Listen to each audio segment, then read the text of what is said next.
Well, cheers and welcome to 2026. We've made it through 2025. We're moving forward, we're moving on. But before we do that and totally cut ties with the year that was 2025, let's talk a little bit about my favorite books from the year. Now, I do not star rate my books because I find my opinion of books changes constantly, all the time. I'll leave a book with really positive feelings, but then it has no lasting impact, or I'll leave a book that's kind of been meh, but as I think about it, it becomes a book that when I'm talking to people, it comes up in conversation, it comes up as an easy recommendation because of certain tropes or certain plot points.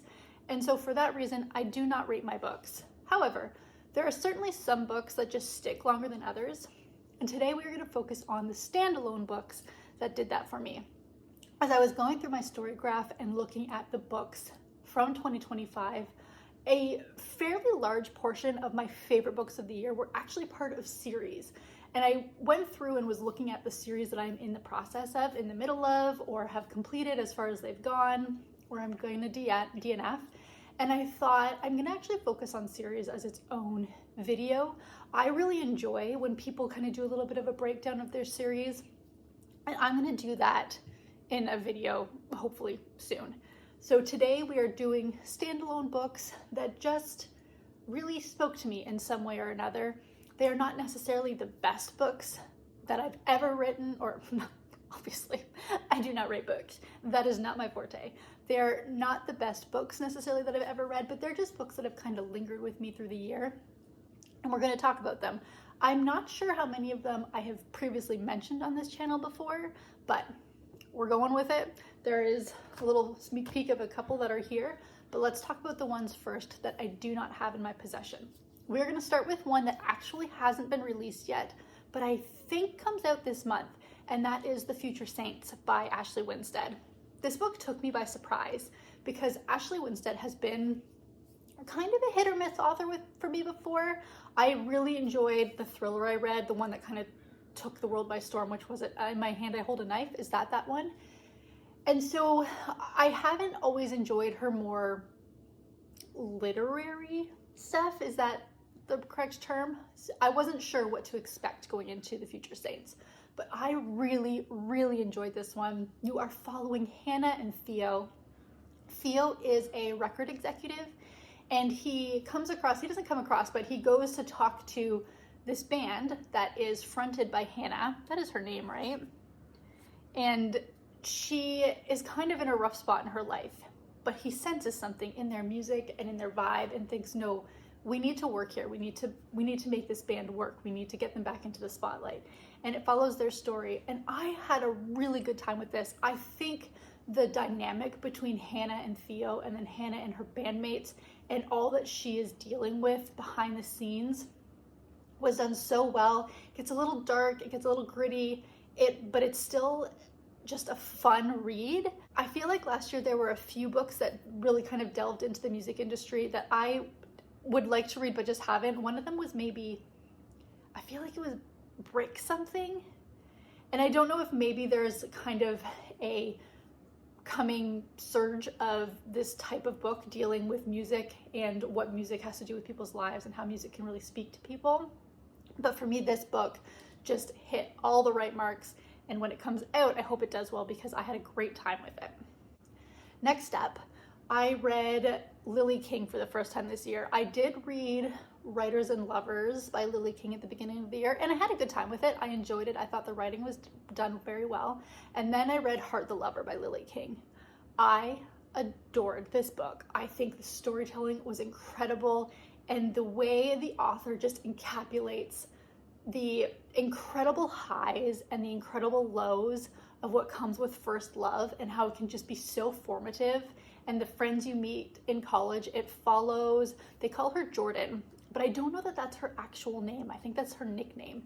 You follow Jordan, and she meets this group of people and how they just shape each other's lives, and how years later, decades later after college, when people have separated and lives have moved on and you're not in that kind of really insular place of college where you're just with your roommates and you're with your classes and you're studying and you've moved on and you've seen the world, and how those formative years, those formative friendships can really continue to shape your life. And when things come down where you learn things, you may not have talked to somebody in years, but you hear information and how it can really still impact your life. I think the way Lily King wrote this book was absolutely brilliant, and I loved it. A book that has been around for a little while, All the Colors of the Dark? All the Colors of the Dark by Chris Whitaker was another one that totally took me by surprise. I'm not really sure why I picked this one up. I feel like there was a reason for it, but I can't remember. But it's a bigger book, and you're following Patch and Saint. And at some point in Patch's life, he's kind of from the wrong side of the tracks, as is Saint a little bit. Patch does something that really changes his life. There is a serial killer somewhere in the midst of this small town, and he saves a girl. But the fallout from that action really propels him on this path that he didn't see coming, and just changes his life, changes Saint's life as well, and the whole story. And you follow them through decades of their lives as this one event really alters the course of their lives, and how that shapes who they are, their identities, their purposes, their relationships. Everything about them really kind of comes back to this moment. And I think, again, the storytelling was incredible. I think the relationship between Saint and Patch was done really well, really intriguing. You never really know on what ground and what footing the relationship is and where it's going to move forward. Is it romantic? Is it not? Is it kind of like combative? Is it not? I just absolutely loved it. And I think the writing from Chris Whitaker on this, the way he was able to keep the book so propulsive, even though it's a bigger book, I think he did absolutely brilliantly, and I had such a good time with this one. Shall we talk about a book that I actually own? Bury Our Bones in the Midnight Soil by V.E. Schwab. My assumption is that this is going to be on a few people's best of 2025 list, because I feel like when it came out, there was a lot of buzz around it. I understand people not enjoying it because it is not the most quickly paced book, and it is quite large. However, for me, I think the characters, you're following three, Maria, who are you following? Maria, Alice, and Charlotte, I believe are their names, in three very different timelines, the 1500s, the 1800s, and then 2019, and how it's a vampire book. I think the byline that we heard a lot was toxic lesbian vampires, and so that is what it is. But I thought the way the story was told was really well done. I think the intricacies of connecting the three storylines and how those three women come and go from each other's lives was done well. I also think the lore behind vampirism, V.E. Schwab added a couple things that I personally hadn't read before. Doesn't mean that they're not out there, but there were a couple of things with the way the actual being of vampire works that I think V.E. Schwab did really well and leaned into, which created a little bit more of a compelling plot for me as a reader, and I just really enjoyed it. I think, again, the writing was done really well. You're going to notice in a lot of these, writing for me as a reader is one of the most important things. I know that there are a lot of people who, if they like the plot or they like the characters, can get past poorly written books, or maybe poorly written might be a little harsh, but for me as a reader, that's something that actually I can't get by. It doesn't matter how much I'm enjoying something, like enjoying a character, or I think the plot is going to work for me. If the writing isn't done well to my standard, and obviously that's totally a subjective thing, then I struggle with it. And so for me, again, I feel like the writing was done really well. I feel like the timeline and the pacing was done really well with this for me.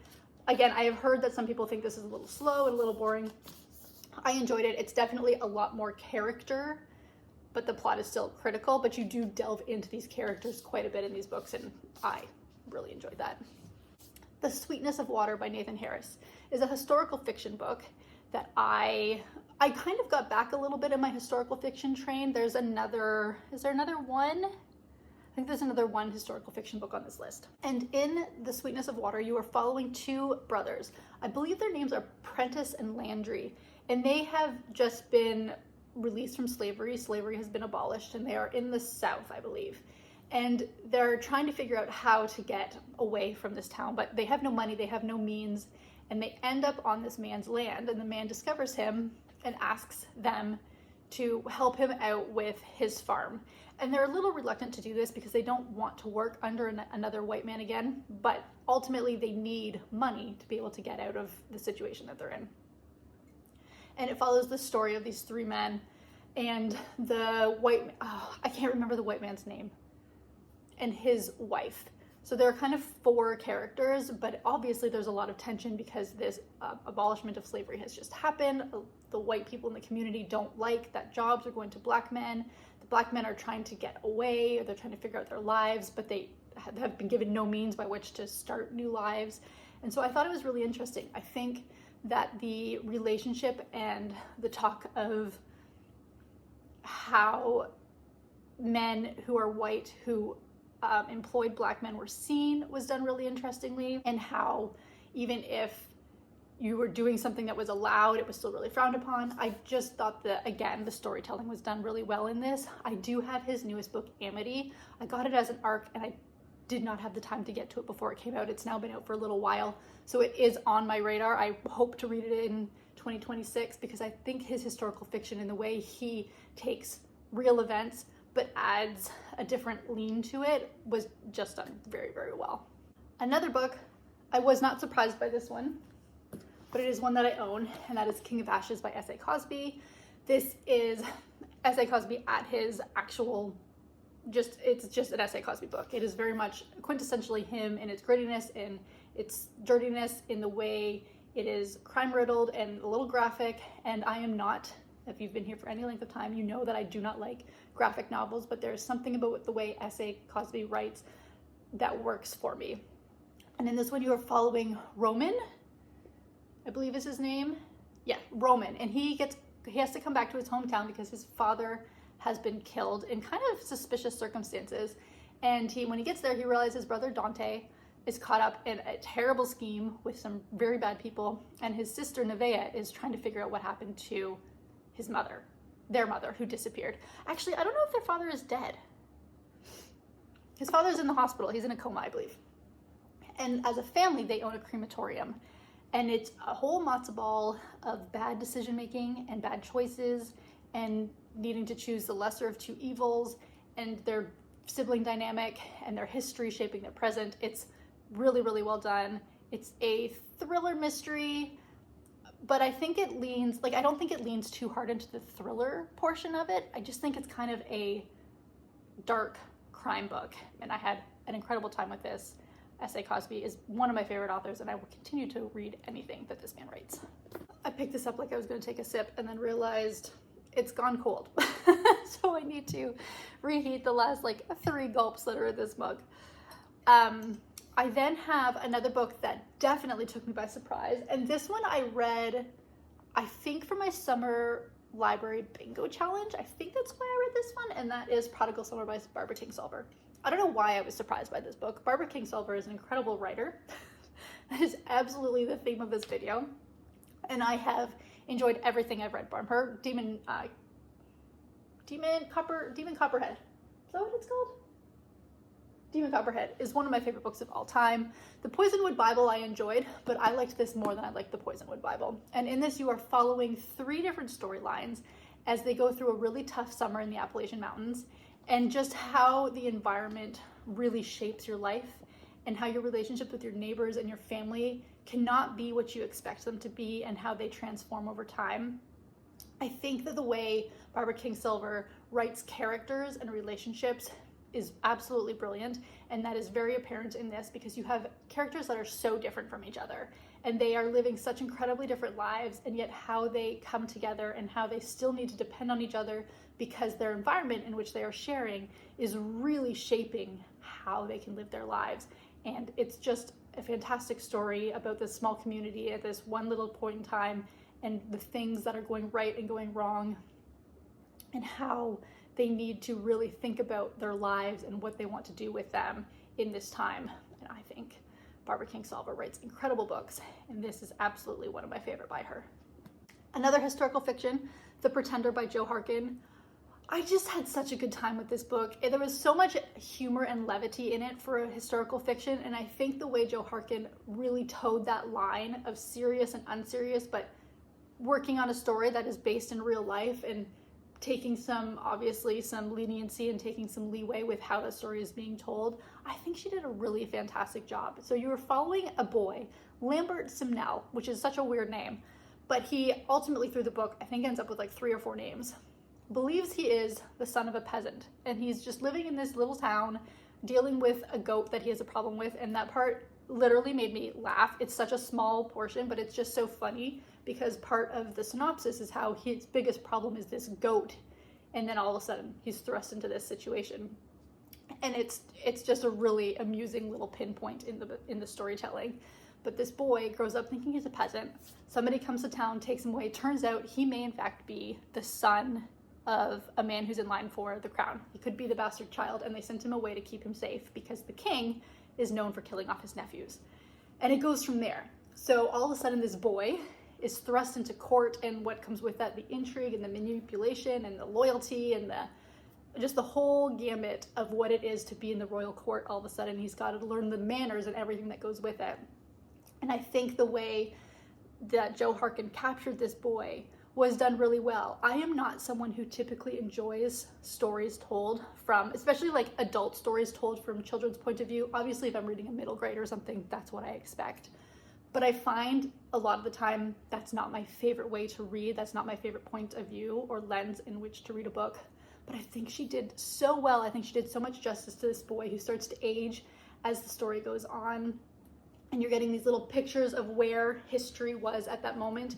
And he is based on a real character, but he's a very small, like very little information is actually known about this man, even though he did end up being, I believe, a spy in King Henry VII's court. So there's a little bit of information, but I think she did take, obviously, some generous leeway with the storytelling of this boy's story. But I had such a good time. So if you're looking for historical fiction that is has a little bit more levity and has a little bit of lightness to it, I think levity and lightness are the exact same words, then I would absolutely recommend this book. The only nonfiction on this list is Wild by Cheryl Strayed. This book has been around for so freaking long, and I've never read it. When was it published? But I heard people talking, 2012, I heard people talking about it last year, and I thought, you know what? It's on your shelf. I had a copy of it. Just flip and read it already, and if you don't like it, donate it. It's staying on my shelves. I really, really enjoyed this. You are following Cheryl as she suffers through grief, and her marriage has fallen apart, her mother has died, and she decides with absolutely no training, she's going to go hike the Pacific Crest Trail. This is not a beginner-friendly trail. It is intense. It is wild. And you just go on a journey with her, and I think the way she told her story was impeccable. I think the way she kind of jumps back and forth from the past to the present was done really well, and I had a lovely time reading this book. I'm so glad I finally got around to it. Okay, 2 books left on this list. The first we're going to talk about is This Motherless Land by Nikki May. And I heard about this book when the Women's Prize predictions were being talked about. And this is kind of a retelling of Mansfield Park, which is why I wanted to read it, because I adore Jane Austen and I really, really enjoy Mansfield Park as a novel. And in this you are following Funke, who is growing up in Nigeria. Tragedy hits and she gets sent to England, where she's living with her aunt and uncle and cousins, which is kind of where you get the Mansfield retelling from. That's kind of like, there's no falling in love of the cousins or anything like that, so don't worry about that part of it. But she meets her cousin Liv, and they grow up together, and then something happens and their lives really take very diametrically opposed paths, and then they have to come back together in kind of, a tragic way. So it's really just about the relationship of family and grief and identity, particularly with Funke, who is born and raised in Nigeria and then gets thrust into a very hoity-toity, not even hoity-toity, just their expectations of what she is as a Black woman is very different from her own expectations, and they change her name to, they do some things that are very questionable, and she has to navigate this as a woman who's dealing with a lot of grief in that moment. And I think the relationship between Liv and Funke was done really, really well. I think the tension that gets created between her and everybody else and what she wants from her life and what people are thrusting on her was done really well. I just really enjoyed the overall process of reading this book, and I think Nikki May told an incredible story. And then the final book, which is good because I have to get ready to go to work, is The Storied Life of A.J. Thickery by Gabrielle Zevin. I read this last year at the very beginning of the year for my reading a favorite book from every booktuber. Oh my gosh, for my reading a favorite book from every booktuber I follow challenge. And this one I believe was recommended by Gabby, who's from Gabby Reads. I had never read Gabrielle Zevin before. I have since read Tomorrow and Tomorrow and Tomorrow by her, but I think The Storied Life of A.J. Fikry is better. And you are following A.J. Fikry, who owns a bookstore on a small little island, and his life is becoming slowly more and more isolated. People are trying to get in, they're trying to pull him out of his shell, and it's just not working. And then a very life-changing surprise shows up in his bookstore, and it just goes from there. And his relationships all of a sudden really alter because he suddenly needs this community that is around him. And I think it was beautifully done. You get snippets through the book of him writing about books that you need to read. And if you are a crier, this book has the utmost potential of making you absolutely bawl. The relationships between him and all the characters that are coming into his life to really try to help him in this situation. Spectacular. I had such a good time reading this book, and I'm so glad that Gabby recommended it because it was on her favorites last year and it is now one of my favorites of this year. Just absolutely wonderful. Those are the books that I wanted to talk about. I hope this was quick. I hope it was snippy. I hope you found something that you love. Tell me what your favorite book of last year was, and I will see you in the next video. Bye.